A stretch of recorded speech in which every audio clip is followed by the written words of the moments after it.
प्रभु आप लोगों से प्यार करते हैं। विश्वास करती हूँ कि आप लोग भी प्रभु से उतना ही प्यार करते होंगे जितना प्रभु आपसे प्यार करते हैं। आपके जीवन के हर एक कार्य से मुक्तिदाता यीशु राजा का नाम फैले, वो बढ़े और हम घटे। यही हमारा जीवन का मेन मकसद और इस वीडियो का मेन मकसद यही है। मैं यीशु राजा को बहुत बहुत धन्यवाद देती हूँ कि इन वीडियो के माध्यम से आपका और मेरा रिश्ता दिन पर दिन मजबूत हो रहा है। और मैं आप सबों को भी शुक्रिया करती हूँ कि आप लोग इस वचन में इंटरेस्ट ले रहे हैं और इन वीडियो को कम से कम अपने जीवन का 20 मिनट बहुतायत में दे रहे हैं। तो थैंक यू सो मच। जितना हो सके इन वीडियो को शेयर कीजिए और सब्सक्राइब कीजिए ताकि हम इस वचन में जुड़े रहें। मैं फिर कहती हूँ, बार बार कहती हूँ, हर बार कहती हूँ रहूँगी कि हम यीशु के सुसमाचार के इस वीडियो में है। हम किसी भी धर्म के वीडियो का प्रचार नहीं कर रहे। क्रिश्चियनिटी धर्म नहीं है। क्रिश्चियनिटी एक आत्मिक जीवन का न्यूज़ है। इसे हमें वही तरीके से प्रेजेंट करना है। कभी कभी हम अपने जीवन में गलत डिसीज़न ले लेते हैं भावनाओं में आके, लेकिन भावनाएं थोड़ी देर के लिए रहती है। वैसे ना दूध उबलता और उसका जो आता है फ्लेवर वो थोड़ी देर में आता है, फिर फुस हो जाता। सेम भावनाएं भी वैसी रहती है। तो यदि गलत परिस्थितियों में या ऐसी परिस्थितियों में आप और मैं फंसे हुए हैं कि हम समझ नहीं पा रहे कि हमें क्या डिसीज़न लेना है, तो दोस्तों उस दूध के समान मत फूकिए। अपने आप को थोड़ा शांत होने दीजिए और उसके बाद डिसीज़न लीजिए, क्योंकि भावनाएं थोड़ी देर के लिए क्षण भंगुर मात्रा के लिए है, लेकिन वो डिसीज़न जो आप उस समय लोगे उसका परिणाम आपको पूरे जीवन भर भुगतना पड़ेगा। तो जब भी आप कोई डिसीज़न लेते हैं लाइफ में अपने, तो हाइपर होके या गुस्से में या गरम गरम में मत लीजिए। एक बार सोच लीजिए जो डिसीजन आप ले रहे हो लाइफ में, इन फ्यूचर में उसका क्या परिणाम भुगत होने वाला है आपके ऊपर, आपके परिवार के ऊपर, और एज अ समाज में आप क्या देने वाले हो। यीशु राजा, अगर आप चारों गॉस्पल में देखेंगे तो चारों गॉस्पल में यीशु राजा के कई रूप हमको मिलते हैं। तो आप यीशु को किस रूप में ग्रहण करना चाहते हैं? यदि आप यीशु को चंगाईदाता के रूप में ग्रहण करना चाहते हैं तो दोस्तों मैं आपको बता दूं, अब ये काम यीशु राजा ने डॉक्टरों को दे दिया है। अब चंगाई के लिए लोग यीशु के पास नहीं, डॉक्टरों के पास जाते हैं। प्रभु ने बोला मनुष्य जाति ने बुद्धि में इतना ये कर लिया है, आगे बढ़ गया है, तो मैं अब इसको चंगाई के काम को मैं क्यों करूं, मनुष्य ही मनुष्य के लिए काम करे। उन्हें उसे आशीषित किया, मतलब डॉक्टरों को ये काम दिया। यदि आप यीशु से चमत्कार चाहते हैं, मिरेकल चाहते हैं, तो इसका भी काम यीशु राजा ने साइंटिस्ट को, साइंस को दे दिया। आज सब कुछ चमत्कार है, प्लेन चमत्कार है, फोन चमत्कार है। तो अब प्रभु ने बोला जब मनुष्य अपनी बुद्धि से इतना आगे जा ही रहा है तो मैं चमत्कार भी किसको दूं? मनुष्य जाति को दूं। यदि आप अपनी ज़रूरतों के लिए यीशु राजा को अपनाते हो तो वो भी प्रभु ने बोला नौकरी, आपकी नौकरी आपकी ज़रूरतें पूरी करती है। मतलब चंगाई का डिपार्टमेंट, चमत्कार का डिपार्टमेंट और आपकी ज़रूरतों का डिपार्टमेंट, ये तीनों डिपार्टमेंट के वजह से अगर आप यीशु को स्वीकार करते हैं तो आज इसकी जगह कहीं ना कहीं हमारे इन सब चीज़ों ने ले ली है। अब पहले जब तबीयत खराब होती थी तो लोग प्रेरितों के पास अपने उस बीमार व्यक्ति को लेकर जाते थे। कई दूर दूर तक, पौलुस पतरस के बारे में आप पढ़ेंगे तो मालूम पड़ेगा, लोग दूर दूर से बीमारों को उठा उठा के पतरस और पौलुस के पास ले जाते थे ताकि उसका कपड़ा भर अगर वो छू लेंगे तो चंगाई मिल जाएंगी। अब नहीं है चंगाई। पहले मुर्दों को जिलाया जाता था, ऐसे चमत्कार होते थे, लेकिन आज साइंस ने चमत्कार करके दिखा दिया। हार्ट अटैक में भी, हर बड़ी से बड़ी बीमारियों पे उसने वो चमत्कार कर लिया है। डॉक्टर ने हर बीमारी का, पहले तो एक ही था वैद्य था, वो नब्ज देख के बीमारी बताता था। आज इतनी सारी मशीन है, उसमें डाल के आपको निकाल के आपकी बीमारी मालूम पड़ जाएगी। तो वो चीज़ डॉक्टर ने ले ली है। तो अब आपके जीवन में यीशु की जगह कहाँ रहेगी? मेरा सवाल ये है कि अब आपके जीवन में यीशु कहाँ है? तो वो आखिरी का एक चीज़ है, और वो प्रभु ने बहुत सुंदर तरीके से एक दृष्टांत में बताया है, पहाड़ी उपदेश।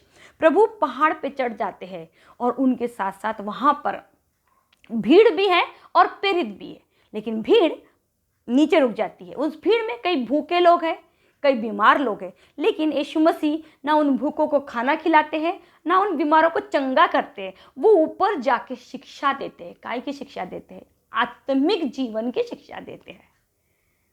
और उस शिक्षा को ग्रहण करने के लिए सिर्फ और सिर्फ प्रेरित आगे जाते हैं। वो 12 लोग ही उस शिक्षा को ग्रहण करने जाते हैं, जिन्हें चंगाई चाहिए थी, जिन्हें उनकी ज़रूरतें चाहिए थी, वो सब के सब उस भीड़ के रूप में वहीं बैठ गए। तो दोस्तों, आज जानने की ज़रूरत है आपको और मुझे कि हम आज यीशु को किस रूप में ग्रहण कर रहे हैं, क्योंकि वो तो हमें उस स्वर्ग के राज की आत्मिक जीवन की शिक्षा देने के लिए आया था। ना तो वो हमारे को चमत्कार चंगाई देने आया था और ना ही हमारे को हमारे घर के ज़रूरतों को पूरा करने आया था। वो हमें उस आत्मिक जीवन के बारे में बताने के लिए आया था जो उसे मिलने वाला था। जहाँ से वो आया था वही आपको और मुझे ले जाने के लिए वो शिक्षा उन्होंने दिया था, और इसी शिक्षा की प्रचार करने के लिए यीशु राजा ने हमें बताया है। अगर आप सन्मति का आखिरी का पाठ पढ़ोगे 28 का आखिरी वाला अध्याय, तो उसमें लिखा है, तब ईसा ने उनके पास आकर कहा, मुझे स्वर्ग में और पृथ्वी पर पूरा अधिकार मिला है, इसलिए तुम लोग जाकर सब राष्ट्र को शिष्य बनाओ।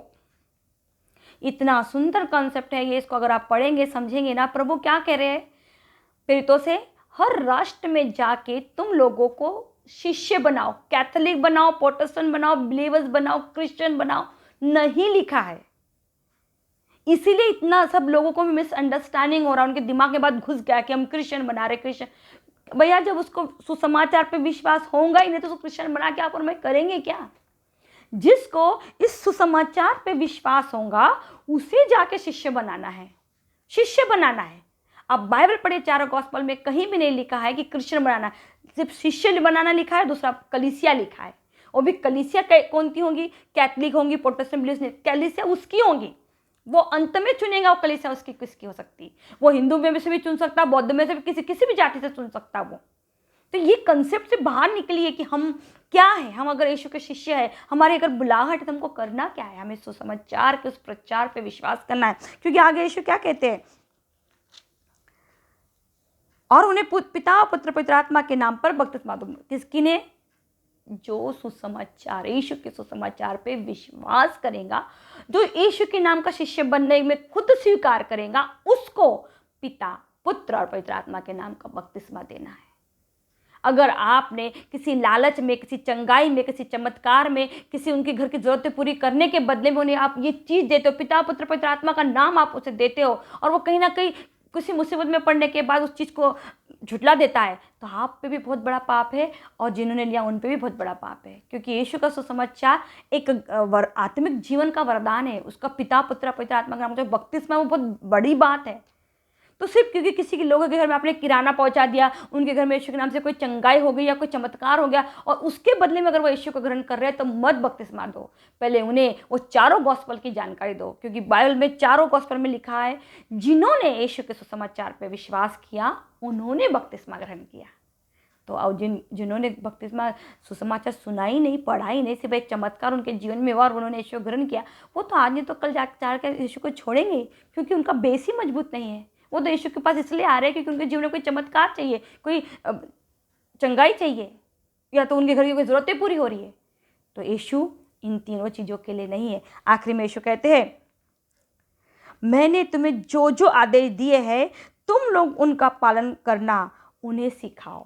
मैंने तुम्हें जो जो आदेश दिए हैं उनका पालन करना तुम उन्हें सिखाओ। किसको सिखाओ? जिन्हें तुमने शिष्य बनाया है, जिन्होंने यीशु के नाम का बपतिस्मा ग्रहण किया है, उन्हें सिखाना है। और फिर वो कहते हैं कि मैं संसार के अंत तक तुम्हारे साथ रहूँगा। तो प्रभु संसार के अंत तक किसके साथ है? वो उन लोगों के साथ है जिन्होंने यीशु के सुसमाचार पर विश्वास किया। विश्वास करने के बाद उन्होंने उसका शिष्य बनना मजबूत स्वीकार किया और पिता पुत्र पवित्र आत्मा के नाम पे बपतिस्मा लिया, और जिन्होंने यीशु के आदेश को अपने जीवन में उतारा, वही लोगों के साथ, उन्हीं लोगों के साथ यीशु संसार के अंत तक साथ रहेंगे। ये बाइबल है, ये यीशु है। तो दोस्तों, ये समय है, मैं फिर कहती हूँ, परिवार सबसे पहला शुरुआत है कलीसिया का। सबसे बड़े जो समस्या, लड़ाई हमारी लड़ते हम परिवार में ही लड़ते हैं। यहाँ से शुरुआत कीजिए, यीशु के नाम से सच बोलना सीखिए, यीशु को स्वीकार कीजिए। बहुत से लोग बहुत से गलत रिश्तों में बंधे हैं और वो यीशु का नाम भी लेते हैं और उन रिश्तों को भी मेंटेन कर रहे हैं। मैं फिर कहती हूँ, सब कुछ जानने के बाद भी अगर आप गलत कर रहे हो, यीशु के समान नहीं हैं।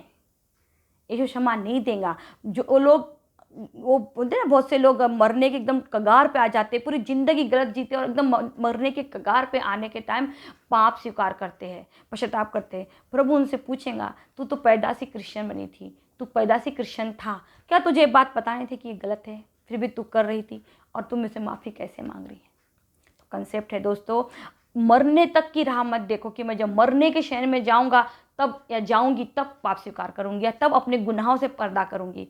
अब समय है यीशु के नाम पे जीवन बिताने का। इस जीवन में आप देख लीजिए, प्रेरितों का जीवन उठा कर, उनमें कई आपको बहुत मौज मस्ती का जीवन नहीं है, वहाँ कठिनाइयों का जीवन बिता है, लेकिन वो यीशु के नाम में आनंदित थे, क्योंकि वो क्या जानते थे, वो स्वर्ग के राज्य का वो मुकुट, वो रहस्य जान चुके थे कि यदि हमने इस संसार में दुख तकलीफ उठाई, क्योंकि वो ये बात जान गए थे कि 70 साल एक दिन हमको इस शरीर को छोड़ के जाना ही है, लेकिन मेरा प्रभु ने मुझे वचन दिया है कि वो मुझे क्या करेगा, फिर से वादा किया कि मुझे जिला देगा। और वो सच्चाई को जान गए थे, इसलिए उन्होंने इस संसार के किसी भी दुख तकलीफ को इनकार नहीं किया। उन्होंने अपना क्रूस बड़ी ईमानदारी से किया। मैं फिर बोलती हूँ, इस संसार में अच्छे रास्ते पे चलने का रास्ता आपको बहुत लोग बता सकते हैं, बहुत लोग आपको आत्मिक जीवन के बारे में बता सकते हैं, लेकिन उस रास्ते पे चलते थे जो दरवाज़ा मेन आता है ना, वो दरवाज़ा यीशु के नाम के अलावा किसी से भी नहीं खुलता, किसी से भी नहीं।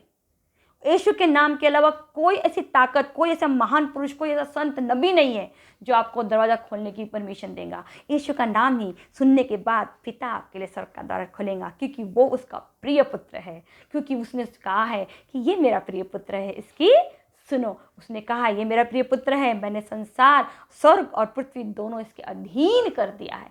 ये, और वो नाम सिर्फ यीशु है। इतना आनंदितमय नाम है, इसको आप जब बोलते हैं ना, आपको ऐसा लगना चाहिए, इतना गर्व होना चाहिए, ये नाम में वो पावर है, क्योंकि ये आपको अनंत जीवन देने वाला है। दोस्तों, आत्मा का जीवन के बारे में सोचने का समय आ चुका है। आज आप देखिए, सिद्धार्थ शुक्ला, सुशांत सिंह राजपूत या अभी पुनीत राजकुमार के कितने हट्टे कट्टे खूबसूरत लोग मर गए। उनके बॉडी को देख के लग ही नहीं रहा था कि वो मर गए, ऐसा लगता अब जिंदा हो जाएगा। उनका शरीर क्या, अब तक क्या, मतलब शरीर तो है, फिर इंसान क्यों नहीं हिल रहा, क्यों नहीं डुल रहा, क्यों नहीं बात कर रहा। सोचिए, क्या ताकत, क्या पावरफुल चीज़ है वो आत्मा, और हम उस आत्मा को ही हल्के में लेते हैं। शरीर पे पूरा फोकस है हमारा, शरीर तो पड़ा है ना सामने, क्यों नहीं चल रहा, क्यों नहीं बात कर रहा, क्यों नहीं उठ रहा। आत्मा ही नहीं है। आत्मा के बारे में सोचने का समय आ गया है, जानने का समय आ गया है, अनंत काल के जीवन के बारे में मनन चिंतन करने का समय आ गया है। वो भूख अंदर जगाइए जो आपको यीशु के नाम पे तैयार करे। अपने आप को प्रिपेयर कीजिए, तैयार कीजिए यीशु के आने के लिए। मृत्यु से डरने की कोई ज़रूरत नहीं, क्योंकि इस संसार में वैसे भी हम कौन सा राजा महाराजाओं की ज़िंदगी जी रहे हैं, तकलीफ में ही ज़िंदगी है। यीशु के साथ ऐसे अनंत जीवन का बाट हम जोएंगे जहाँ ना दुख है, ना सुख है, सुखी सुख है, जहाँ बुढ़ापा नहीं है, बीमारी नहीं है, भूख नहीं है, और सबसे मेन बात, कोई भी कंपटीशन नहीं है किसी से भी, क्योंकि हम सब आत्मिक शरीर में होके प्रभु के संगति में रहेंगे। और मैं आज चर्च गई तो मैं प्रभु के उस होली सैक्रेमेंट जहाँ रखी रहती उस जगह को देख रही थी। प्रभु मैं बोल रही सुन रही, फादर ईश्वराज ने बहुत अच्छा मिस्सा दिया मृत्यु के ऊपर। मैं प्रभु से बोल रही थी, प्रभु क्या मैं इस योग्य हो सकती कि मैं तेरे सामने खड़े हो सकती, तो इतना पवित्र है, मैं तो कितना पापी जीवन जिया है, मेरा बचपन से लेकर अब तक कितने गुनाह गलती से भरी पड़ी हूँ मैं, क्या मैं कभी गुस्सा कर लेती हूँ, कितना कमियाँ मुझ में, क्या मैं सचमुच तेरे सामने खड़े हो सकती प्रभु। तब प्रभु ने मुझे बोला, तेरे में वो क्वालिटी नहीं है, लेकिन मेरी दया, मेरा प्रेम तेरे लिए काफ़ी है। वो अपनी दया अपने पे बरसाएंगा ना, तो अपन उसके सामने खड़े होने योग्य हो जाएंगे। क्योंकि याद रखिए, जब भी आप गुनाह गलती करते हैं, शैतान गर्व करता और पिता को बताता है कि देख तेरे पुत्र पुत्रिया इतना सब कुछ होने क्या कर रहे हैं, गलतियाँ कर रहे हैं। लेकिन बेस्ट पार्ट ये, जैसे भी वो कंप्लेंट बॉक्स आता है, यीशु की प्रार्थना अपने पिता के दाहिने और विराजमान है, उसको याद दिलाता है पिता को, क्योंकि मेरे पिता तेरे पुत्र ने उनके पापों के क्या कर दी है, सारी चंगाई समा बिता दी है, सारे बलिदान मैंने तेरे को चढ़ा दी है। और पिता उस शैतान की नहीं, अपने पुत्र के उस बलिदान की तरफ ध्यान देता है। दोस्तों, हमें बहुत बहुत बड़ा स्वर्ग का राज्य का वरदान मिला है। इसे हल्के में मत लीजिए। आत्मा के जीवन के बारे में हल्के में मत लीजिए। स्वर्ग राज्य मजाक में मत लीजिए। मैं फिर बोल रही हूँ, आत्मा अमर है। आत्मा को मृत्यु नहीं है। उसको 2 ही डिसीजन है। आप शरीर में रहते जो अनुभव साथ में ले जाओगे, अच्छे या बुरे। आप अच्छे ले जाएंगे, नरक में जाएंगे। आप बुरे ले जाओगे, अच्छे ले जाएंगे, आप स्वर्ग में जाओगे। अगर बुरे ले जाएंगे, आप नरक में जाओगे। ये 2 ही है। पर आत्मा क्योंकि परमेश्वर से निकली वो ताकत है, वो कभी भी नाश होने वाली नहीं है। वो अमर है। उसका 2 ही जीवन है, एक तो नरक, एक तो स्वर्ग। डिसीजन आपके ऊपर है कि आपको इन दोनों में से कहाँ जाना है। तो आइए एक छोटी सी प्रार्थना से हम इस वीडियो को अंत में ले जाएंगे और प्रभु ईश्वर से प्रार्थना करेंगे कि वो हमें इस आध्यात्मिक जीवन में आगे ले जाए, हमें आत्मिक जीवन में मजबूत बनाए, ताकि हम इस संसार के किसी भी बुलाहट में, किसी भी खिंचावट में ना पड़ जाए और उस मुकुट को ना खो दे जो हमारे मुक्तिदाता यीशु साथ में लेके आने वाले हैं। हे मेरे स्वर्गिक पिता, हे मेरे दयालु पिता, हे मेरे भले पिता, तो हम सब मनुष्य की कमियों को, अच्छाइयों को जानता है प्रभु। पर तूने वाचा बांधी है प्रभु कि मैं तुम्हें दत्तक पुत्र पुत्रिया बनने के लिए बुला रहा हूँ। हम तुझे धन्यवाद देते हैं प्रभु, मुक्तिदाता, उद्धारकर्ता यीशु मसीह के लिए, जिसे तूने हमारे लिए संसार में भेजा और अपने रूप से हमें अवगत करवाया।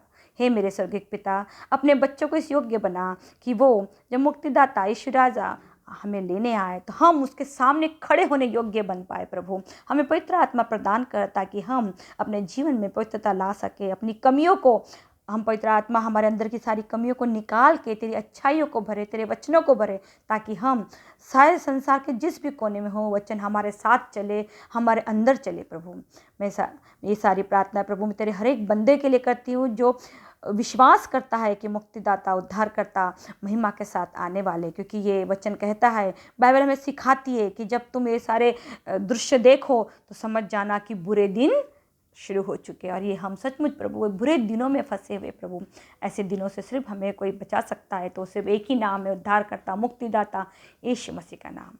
मैं अपनी सारी प्रार्थनाएं, सारी विनती प्रभु परमेश्वर के चरणों में उसके प्रिय पुत्र यीशु के नाम से रखती हूँ और प्रार्थना करती हूँ, विश्वास करती हूँ कि पिता ने सारी प्रार्थनाएं, विनतियों को कबूल किया है, मुक्तिदाता यीशु मसीह के नाम में। आमीन।